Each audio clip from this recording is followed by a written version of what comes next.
Hey everybody, welcome back to the channel. Thank you so much for once again joining me.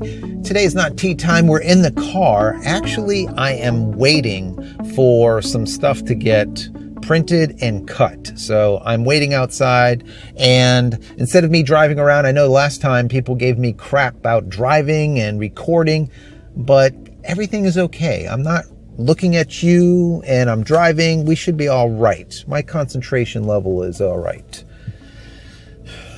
Yeah. So anyways, today I just want to talk to you a little bit about this Google Pixel 6 Pro as well as the Google Pixel 6 and have a little discussion about what do you think is better, the Android phone compared to the Apple phone. Now, Google's doing something very similar to what Apple's doing, and I'm going to get into that in just a second. Before I do, I want to say that if you haven't downloaded any of my ebooks as of yet, go check them out over at JCristina.com/books. Once again, JCristina.com/books. So, the Google Pixel 6 compared to the iPhone 13. What Google has done is they've kind of ripped the page out of Apple's playbook, whereas now Google is making their own chips, just like Apple has done. So they have more control over what's going on, and I think that's very important for all companies to do. This way you're not at the mercy of another company and hoping that they're going to make the chip specifically the way you need it,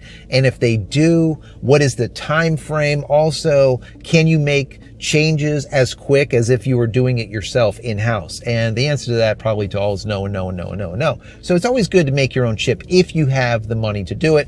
Google has more money than God, so obviously they can do it, and they are. The same thing holds true with Apple now with their M1 chip and everything else. So I think it's very important. Now, what they've done here with the Google Pixel 6 and the Google Pixel 6 Pro is they're going after the iPhone 13, iPhone 13 Pro Max users, let's say. They're going to try to bring them on board with their Android platform, but I don't know how well it will work. I'll give you some of the specs, and a couple of things that I thought was interesting is that most of the phones today are all about video and photo, and not as much about the phone. They're phones, but they're almost like cameras first, phone second or third or fourth, somewhere down the road. And that holds true with cameras today also, right guys? I've always said this, we are now in this hybrid age where all the cameras out there, all the companies, the manufacturers are making hybrid cameras instead of photo cameras. There's very few cameras out there that are just photo only. I mean, Leica, maybe, there's not many. So they all have some type of video capability to them, and we rate the cameras today based on their video. What is their video capability? If you released a Canon R5, for example, and it only went to like 720p, people would be like, what the hell are you doing, Canon? Right? We want 1080. We want 4K. We want 4K 30. We want 4K 60. We want 1080 240 frames per second to be able to do slow-mo. So this has been what has been going on for the last 5, 6, 7, 8 years. It's this hybrid type of shooting where photographers are no longer photographers. They are also video creators. And even if they don't create video like I do here, they're creating video, maybe little shorts, or maybe they are advertising their business with short videos on whatever social media platform they desire. But it is very video-centric these days. And I think it's going to continue to grow that way. And that being said, the manufacturers have to go in that direction also. And that holds true with phones. Phones are video devices now. And for the most part, if you look at any, I don't care what it is, any review, you're going to see the person that is reviewing it talk all about the video capabilities and photo. Now, both the Google Pixel 6 as well as the Google Pixel 6 Pro have this Tensor chipset. The difference is the internal RAM. Now, the lesser model, which is the Google Pixel 6, will give you 8 gigabytes of RAM, whereas the Google Pixel 6 Pro will give you 12 gigabytes of internal RAM. The other way they delineated between the two cameras, the 6 and the 6 Pro, is by their hertz, the screen hertz. So whereas the lesser, the Google Pixel 6 will do 90 hertz, whereas the screen on the Google Pixel 6 Pro will do 120 hertz. Now, I don't know if you guys have ever seen a 60 hertz screen to a 120 hertz screen. I mean, on a phone or on an actual screen, an LCD panel, there is a difference. Now, some people see it, some people don't, but for the most part, if you start using a 120 hertz screen, if it's, let's say, a screen that you're using which is mobile, the smoothness of the visual that you're getting, the text, the photos, whatever, the smoothness of it moving around is much better on the 120 hertz over the 60 hertz. So I can see why they're doing 90 hertz on a Google Pixel 6 and 120 hertz on the Google Pixel 6 Pro, but I think that it's kind of stupid from 90 to 120. What are they saving here? What are they going to gain? Maybe a little bit less processing power with that 30 hertz less on the Google Pixel 6.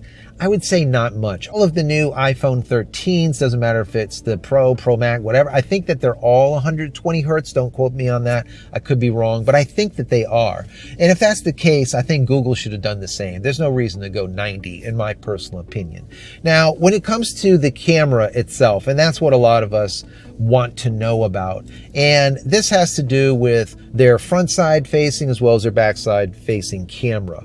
Now, with an iPhone 13, you're going to get 12 megapixel sensor on your front facing, and you're going to get 11.1 megapixels on the Google Pixel 6. Now, if you go up to a Google Pixel 6 Pro, this is where things change. You end up with a 50 megapixel sensor.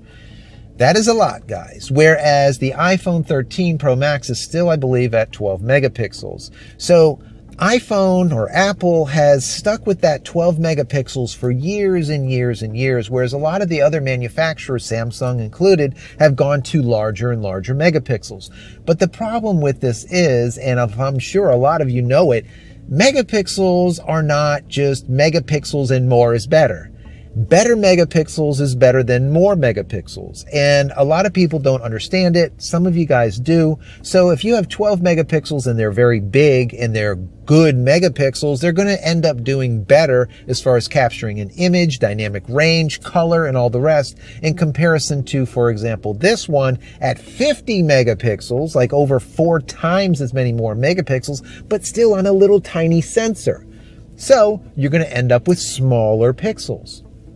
Chances are, I don't know, but we'll probably see dynamic range might be affected, color might be affected, and other things. So more is not always better. Now, when it comes to the lesser model, which is the Google Pixel 6, you're only going to get like a 7x zoom, and that is a digital zoom. So you're going to sacrifice the actual image quality to zoom in. Whereas with the Google Pixel 6 Pro, you're going to also be able to get an optical zoom. Now, the optical zoom on that camera is 4x, which isn't too bad, and they give you 20x when it comes to digital zoom. That is a ton, guys. That is a ton. And that 20x uses 48 megapixels to do so.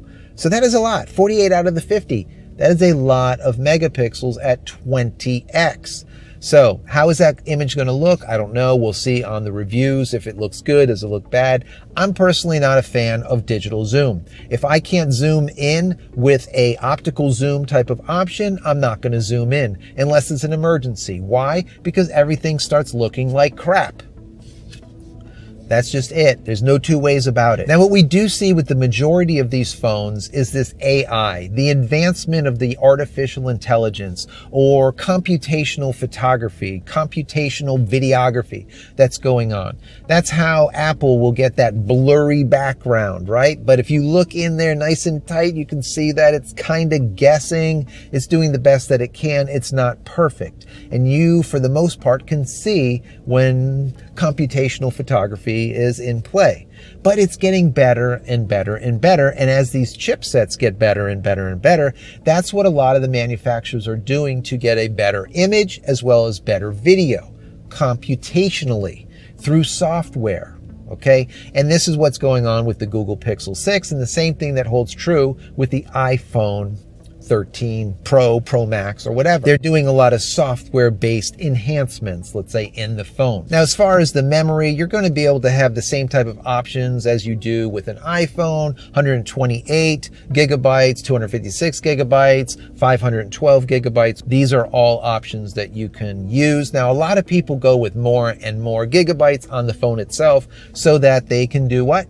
Record videos, like what I'm doing right now, right? So if you need all that room, you have it. But what I also notice is a lot of folks are getting these phones that have a ton of space, and then start putting in thousands and thousands and thousands of photos. My wife, not to call her out, but I have to. Thousands and thousands of photos and videos, and then not download them. And they're all sitting on this device. And if something goes south, you lose it, you drop it, it breaks, it goes into the ocean, whatever happens, you lose all of those memories. Sometimes months, sometimes years, where these devices are not backed up. You know, I think it's very important, no matter how much room you have on these phones, that you back things up. And that holds true with what I did with my RAID array, right? With my unRAID server, the book that I wrote, How to Create a Digital Fort Knox, backing up your digital life. I think it's very important. Matter of fact, today, in a few hours, I have an interview, and they're going to be interviewing me about that book. So we're going to be talking about that. So once that is done and it's live, I'll let you guys know where you can go and find that interview also. So that should be interesting.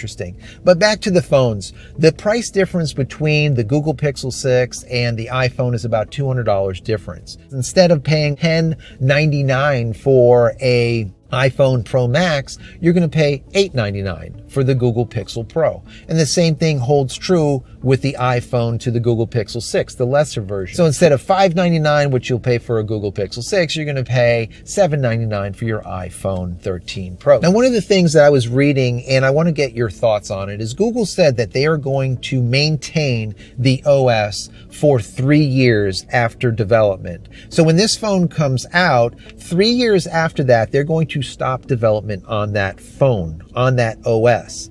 That will be the end of it. But what they did say is for 2 more years after that, so 5 years total, they're going to continue to give you security updates, which is nice. And I was thinking about that. That kind of sucks, but I guess that's basically what Apple does. I mean, we know for how long were we buying Apple phones, and then later on, within about 2 years or sometimes less, they start running slower. And then slower, and then slower, and they were sued for it, right? And sure, it came out that they were dumbing down or slowing down the processor. Apple says, oh, we did that because it's in the interest of our users. We want to give them the best experience, so we just slow down their phone. Yeah. So that is no longer a case, which is kind of nice, but Apple still does the same thing. Everything has an end game. It is planned obsolescence, guys. All technology is planned obsolescence. They know they're going to work on it or support it for X amount of time, and then you need to buy a new unit. That's it. End of story. So I don't really have a problem with that too much. The one thing that I do have a problem with is the UI. And what they were saying is that the UI, or the GUI, the graphical user interface, or the user interface, is the same, and they haven't updated it. And I think that's a problem, because a lot of the Android phones, to me, suffer from their UI. Apple has, to me, a very just super simple, simplistic user interface. It's always been like that. Now, some people say, that's good, but then there's not a lot of functionality. You can't customize it as well. And I give you that. That is 100% the case. But if you want the phone just to work and be able to just move around and do what you need to do, I think Apple is a little bit easier at doing it. And I really would like to have seen Google come up with a better UI. And they said that they weren't. It's going to be the exact same UI. And I personally think that that's problematic. I want to know your thoughts. What do you think about the price? Would you rather spend $200 less on a Google than an iPhone? Number one, or you could go Samsung, but let's just call it Android. Also, the functionality of the phone itself, the megapixels and all the rest of it. Is this something that's important to you? Do you care that this has 50 megapixels in comparison to 12?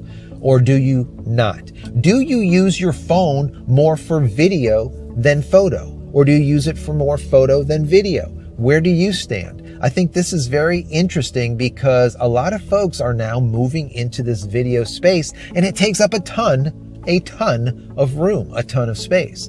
So anyways, I want to know your thoughts on the Google Pixel 6, the Google Pixel 6 Pro. Is it something that you're interested in? Are you going to be buying one? So guys, I'm out of here. I need to get going. The car is running and I've been talking, as I always do.